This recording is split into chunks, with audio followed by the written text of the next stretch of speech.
Eu começo uma série hoje chamada Livres. E quando a gente começa uma série de reflexões, a gente já começa a partir de algumas tentativas. E a minha tentativa nessa série é enfatizar a sua liberdade, a minha liberdade, a nossa liberdade. A minha tentativa nesta série é fazer com que você possa pensar e refletir sobre a importância e a significância da liberdade da qual o Evangelho nos propõe. Às vezes a gente acha que discursos sobre liberdade, no mundo pós-moderno, que é esse mundo que a gente vive hoje, é um discurso atrasado, talvez tolo, porque o mundo pós-moderno é marcado com uma característica da liberdade. Cada um pensa o que quer, faz o que quer, age como quer, cada um tem a sua verdade, a verdade ela é relativa ao seu olhar, à sua vontade de ver, à sua perspectiva, à sua história, e a gente chama tudo isso de liberdade. Mas quando nós começamos a pensar um pouco nas estruturas sociais, nas estruturas religiosas, nas estruturas familiares, nós começamos a perceber, talvez, que a liberdade pode ser apenas uma aparência na nossa vida. A gente começa a perceber que aquilo, às vezes, que chamamos de liberdade, não significa uma verdadeira liberdade, mas uma aparente liberdade. E eu quero falar sobre isso porque essa semana foi uma semana muito interessante. Inclusive, eu pensei nessa série no final dessa semana. Porque eu tive durante a semana toda diálogos com diversas pessoas. E a todo momento a gente terminava a discussão ou terminava pensando sobre liberdade. Terminava pensando sobre ser um espírito livre ou essa liberdade que o Jesus propõe, que o Cristo propõe no seu Evangelho. E foram pessoas de contextos diferentes, pessoas com problemas diferentes, pessoas com famílias diferentes. Eu falei, acho que Jesus quer que eu fale alguma coisa disso. Não é possível, porque foi a semana inteira pensando a partir disso. Então eu decidi criar essa série para tentar, sempre lembrando que o que eu faço aqui é uma tentativa de transmitir aquilo que compreendo e percebo como essencial no Evangelho em relação à liberdade. E não haveria outra forma de eu começar a não ser o Evangelho de João, capítulo 8. Evangelho de João, capítulo 8. Ô, Emily, você pode pôr o relógio para mim, por favor? Evangelho de João, capítulo 8, e vos falo a partir do verso 31. É um texto muito conhecido. Na verdade, todo o texto não é muito conhecido. O que é muito conhecido é só um verso. Conhecereis a verdade e a verdade vos libertará. João 8, 32. Esse é o verso conhecido, mas o texto não é tão conhecido. Evangelho de João, capítulo 8, verso 31, diz assim o texto. Disse Jesus aos judeus que haviam crido nele: se vocês permanecerem firmes na minha palavra, verdadeiramente serão meus discípulos, e conhecerão a verdade, e a verdade vos libertará. Eles lhes responderam: somos descendentes de Abraão e nunca fomos escravos de ninguém. Como você pode dizer que seremos livres? Jesus respondeu: digo-lhes a verdade. Todo aquele que vive pecando é escravo do pecado. O escravo não tem lugar permanente na família, mas o filho pertence a ela para sempre. Portanto, se o filho os libertar, vocês de fato serão livres. Eu sei que vocês são descendentes de Abraão, contudo, estão procurando matar-me, porque em vocês não há lugar para a minha palavra. Eu estou lhes dizendo o que vi na presença do Pai, e vocês fazem o que ouviram do pai de vocês. Só até aí tá bom. E vocês o fazem que viram do pai de vocês. Lá na frente ele vai dizer, o pai de vocês é o diabo. Lá na frente ele vai dizer isso. Mas esse texto é um texto muito interessante para nós pensarmos sobre liberdade. Primeiro porque Jesus está discorrendo para aqueles que haviam crido. O texto começa, Jesus está dizendo àqueles que haviam crido. Se vocês permanecerem na minha palavra, serão livres. Conhecerão a verdade e a verdade vos libertará. Conhecerão o Filho e pela vida do Filho serão libertos. Mas é interessante perceber que o texto faz um recorte, dizendo que aqueles que o ouviam haviam crido. Aqueles que o ouviam haviam crido. Mas o fato de haver crido não significava libertação e liberdade. Porque Jesus está direcionando esse texto aos que haviam crido e dizendo, ó, vocês creram. Mas a libertação e a liberdade vem por um processo de permanência em minha pessoa. Vem por um processo de construção contínua, de uma relação profunda, autêntica e verdadeira com a minha pessoa, com a minha palavra, com aquilo que eu ensino e a forma com que eu ensino através da vida. A libertação não estava associada a um conceito ou a um conhecimento. O recorte que o texto faz, dizendo que aqueles que haviam crido precisavam permanecer e após a sua permanência se tornariam discípulos e após se tornarem discípulos ou no meio da jornada de um discipulado, passariam a conhecer a verdadeira liberdade e libertação do seu ser. Então o processo de libertação, de ser livre, está associado a uma jornada.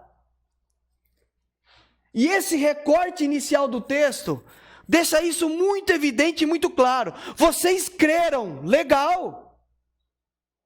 Ó, vocês são judeus e vocês creram no que eu estou dizendo. Mas crer não é sinônimo ainda de libertação, porque a libertação se dá por um processo, por uma jornada de caminhada com aquele que liberta. Por um conhecimento e por uma permanência na presença do Cristo. E é isso que Jesus vem discorrendo nesse texto, e é isso que Jesus vem dizendo. Então, ao pensar sobre ser livre, e o tema da nossa série é livres, nós precisamos repensar algumas coisas sobre a nossa vida cristã. Dentre essas coisas, repensar que crer não significa necessariamente ser livre. Por que o texto está dizendo isso? Porque eles creram. E o texto diz, os judeus creram. Os judeus creram, mas a estrutura sociológica e religiosa que estava por trás da crença dos judeus era o judaísmo. Os judeus creram, mas a estrutura que dominava, que impunha ou que fazia com que os judeus analisassem a vida era ainda a estrutura religiosa judaica, farisaica, hipócrita.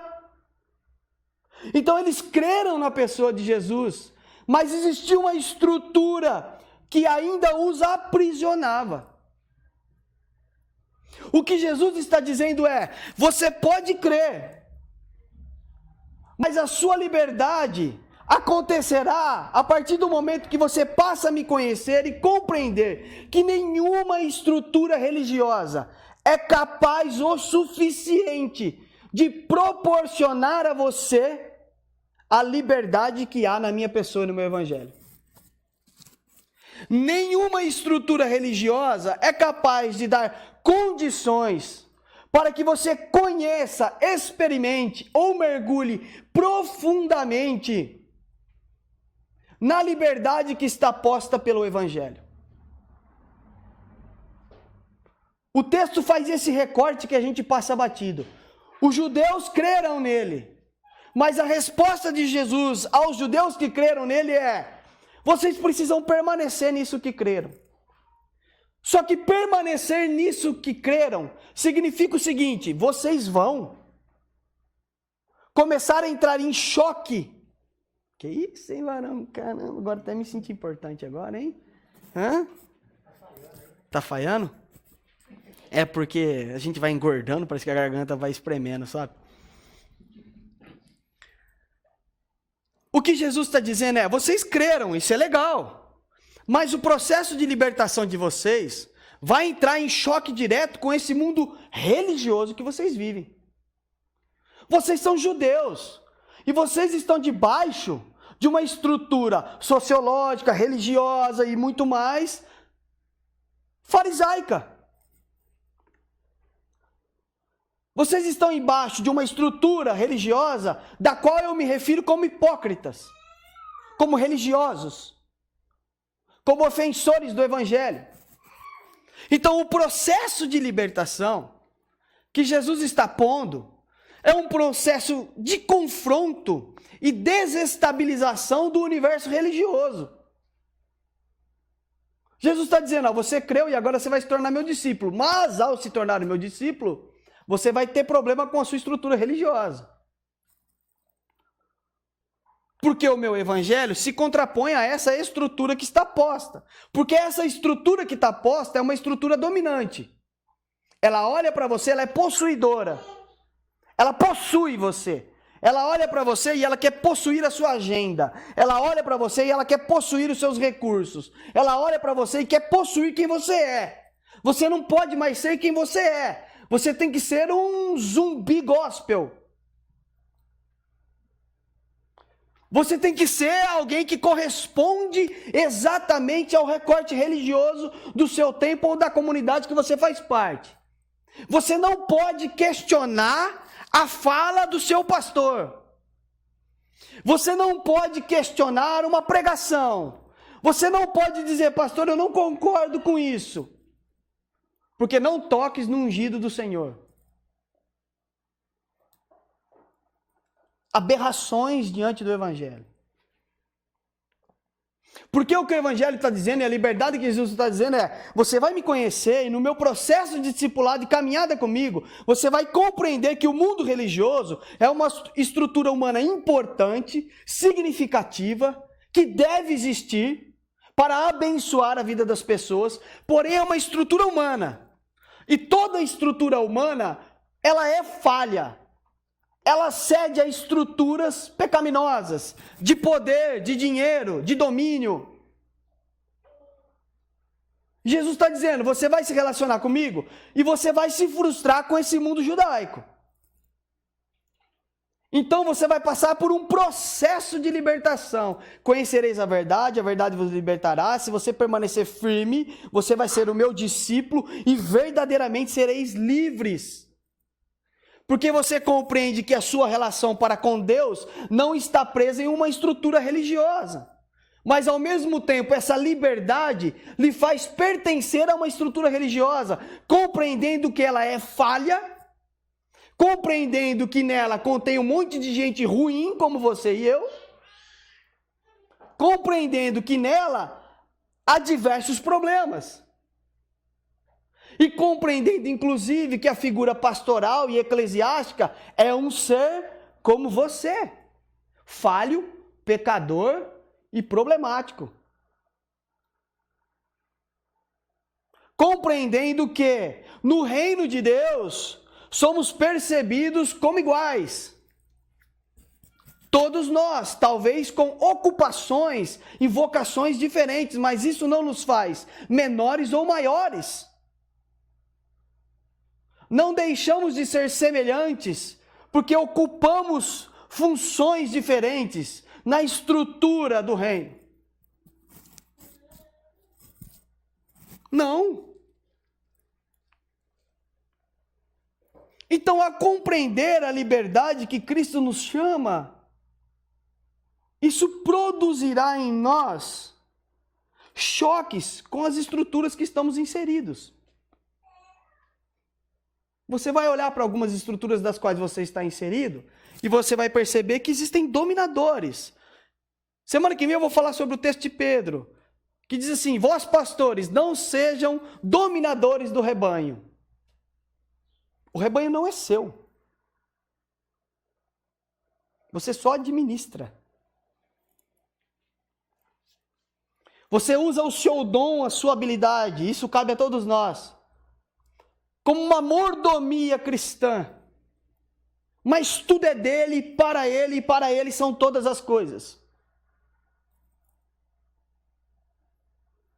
qualquer estrutura religiosa que se apodere da sua alma, do seu coração, tentando dominá-lo, castrar você, tolir a sua liberdade de pensar, ferir você como indivíduo, ferir a sua liberdade de ser quem é uma estrutura possessiva, demonizada, que se contrapõe à liberdade que o Jesus está dizendo.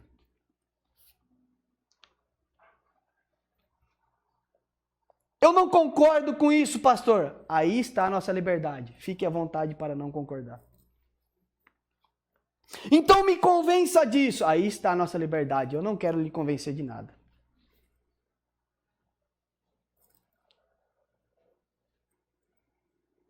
O que Jesus está dizendo é que nós precisamos experimentar dessa liberdade, dessa libertação que há na pessoa de Jesus. Porque quando nós nos encontramos com esse evangelho na pessoa do Cristo, nós servimos porque amamos servir. Eu estou porque amo estar. Eu faço porque amo fazer. Eu canto porque amo cantar. Eu prego porque amo cantar, pregar, né? Porque amo. Porque amo estar, porque amo pertencer. Não é porque me é imposto alguma coisa. Não é porque me é imposto algo a fazer e se eu não fizer, Deus vai serrar minhas pernas. Gente, Deus não tem serra. E se eu não fizer, eu vou gastar. E se eu não dizimar, eu vou gastar na farmácia. Para com isso, irmão. Pelo amor de Jesus Cristo. Que tipo de Deus é esse? Eu contribuo porque compreendo que Deus tem abençoado minha vida, ponto. E se eu não contribuir, ponto também. Não tem migrador, não tem cortador, não tem, sei lá eu mais o que o povo inventa. Não tem. Não tem nada disso. Somos chamados à liberdade. Por exemplo, quando Deus vai dizer sobre dinheiro, Ele diz assim, contribua cada um segundo o seu coração, com alegria. Faça porque você ama fazer. Essa é a liberdade, o espírito da liberdade que o Evangelho nos põe. De fazer porque somos livres. De estar porque somos livres para estar. Se eu não for, o pastor me liga e ele briga, Para com essa relação que destrói o espírito do Evangelho. E em pouco tempo, eu e você estamos tão feridos pela instituição religiosa que não conseguimos mais viver essa experiência maravilhosa, transformadora, significativa, que é ser discípulo de Jesus Cristo. Ser discípulo daquele que nos chamou a ser livres. Ser discípulo daquele que disse, venha, mas venha só porque você me ama. Venha, mas venha despreocupado, só venha. Venha estar comigo. Certo? Quer cantar, quer não sei o que lá, faça porque você me ama.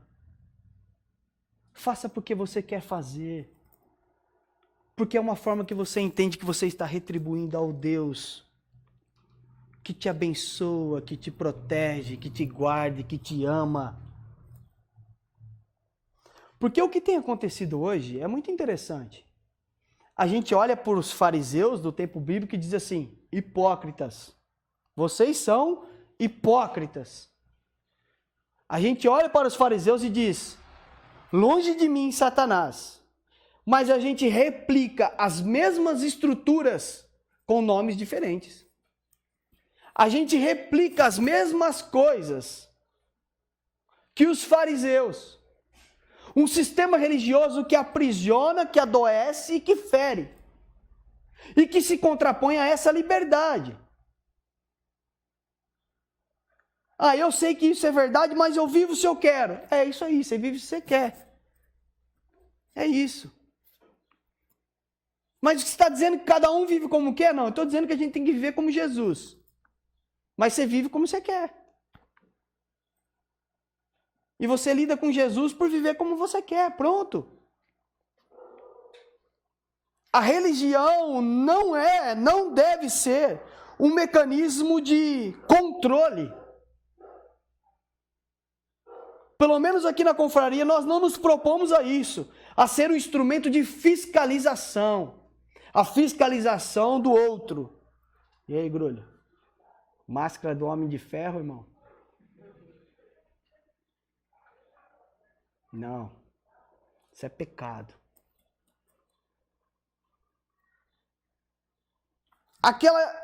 Aquela religião que fica cerceando os irmãos e tolindo os irmãos.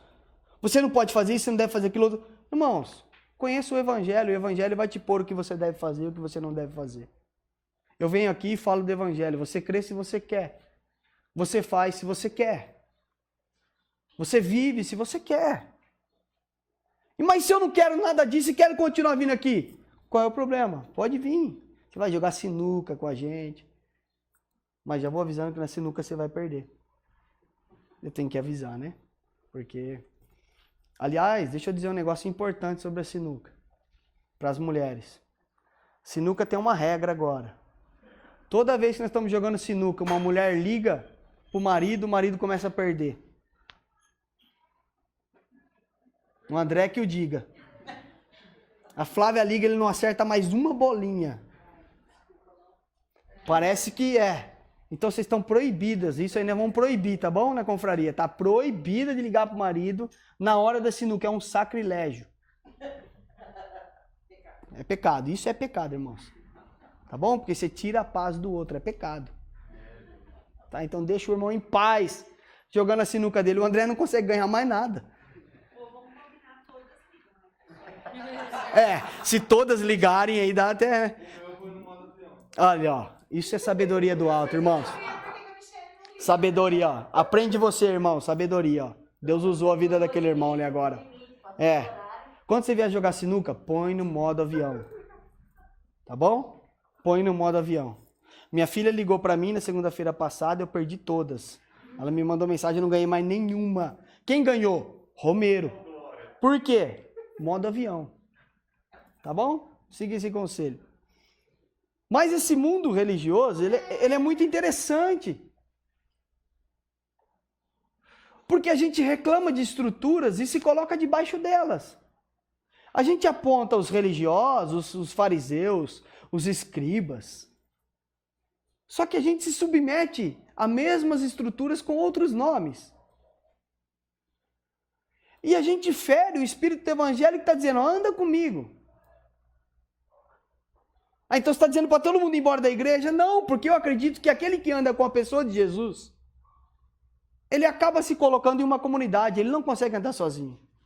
Mais cedo ou mais tarde, ele entende que ele precisa de um mundo coletivo, de um nós. Só que ele vem para esse nós, compreendendo que nesse nós tem um monte de pecador. E ele faz parte desse nós, porque ele ama estar nesse nós. Ele não vem por medo de Deus serrar as pernas, de Deus matar, de Deus quebrar, do gafanhoto pegar e ele ficar pobre. Ele vem porque ele ama servir ao Senhor que o libertou. Ele vem porque ele compreende que no processo de discipulado da pessoa de Jesus, quando Jesus está discipulando alguém, Jesus diz, meu filho, não tem mais eu, agora é nós. Eu virei e farei morada em você, e o Pai fará morada, e nós seremos um. É nós. É nós. A estrutura religiosa vai dizer assim para você, você precisa aniquilar o seu eu, até que o seu eu não exista mais, e exista no lugar do seu eu, uma instituição religiosa. E aí você fica, eu sou a... Não, eu ia falar o nome de uma igreja, mas deixa quieto. Tem uma propaganda na TV, né? Você fica que nem um robozinho, eu sou a confraria. Não, irmão, você não é a confraria, abençoado. Eu não sou a confraria. Eu sou o nós. Você é nós. Uma construção coletiva ao redor da mesa de Jesus Cristo. Onde sentamos todos juntos e não há entre nós quem domine o outro. Há entre nós um espírito comunitário de liberdade e o espírito do evangelho que diz servir uns aos outros. Sirvam uns aos outros. Ajudem uns aos outros. A mutualidade é uma das coisas mais expressas no evangelho e nas cartas de Paulo. Uns aos outros. Ame a Deus sobre todas as coisas, mas ame ao próximo como a ti mesmo. Orem uns pelos outros, perdoem uns aos outros. É a mesa da partilha, é a mesa do Jesus de Nazaré dizendo, ó, aqui há liberdade para que possamos compreender que somos iguais. Aqui há liberdade para que possamos compreender que não há maior ou menor, mas que todos e todas são chamados pelo Pai para amar e viver a experiência de servir uns aos outros. Aqui todos e todas se dispõem a lavar os pés uns dos outros. Aqui todos e todas estão dispostos a servir na mesa. É isso que Jesus está dizendo. Quando ele diz, conhecereis a verdade vos libertará. Vos libertará de qualquer estrutura que diga que um é maior, o outro é inferior. De qualquer estrutura que diga que você está sujeito a isso ou aquilo outro, que te oprime, que te fere. É contra isso que Jesus está falando. Ó, judeu, vocês creram. Só que vocês estão dentro de uma estrutura que domina, possui as pessoas. E eu quero vos libertar dessa estrutura que possui as pessoas. Esse é o convite do Senhor à liberdade. E nos próximos domingos eu vou discorrer sobre estruturas que aprisionam, estruturas que são possuidoras dos nossos corações. Hoje eu estou falando sobre o que é a liberdade que Jesus está propondo. A gente fala, só lê esse 8,32. E conhecereis a verdade e a verdade vos libertará. Mas Jesus disse isso aos judeus que haviam crido. Tinha um destino que ele disse. E o destino é a pessoas que estavam presas dentro de estruturas que ferem a integridade humana e a dignidade humana. Que faz com que você deixe de ser você. Uma estrutura que não permite que você assuma quem você é. Uma estrutura que não permite que você diga que goste de tais coisas, que faz tal coisa. Na mesa da partilha você pode dizer, irmão, eu tenho um problema, eu sou mentiroso. E os irmãos têm que estar prontos para dizer o seguinte, eita, nós vamos te ajudar com esse trem aí. Não aquele negócio de já cutucou debaixo da mesa. Falei, tinha certeza. Tava na cara. Tem cara de mentiroso. Comunidade de Jesus é o lugar dos imperfeitos. Que reconhecem a sua necessidade de andar com aquele que é perfeito. Para que um dia possamos chegar à estatura do nosso Senhor, Jesus Cristo. Amém?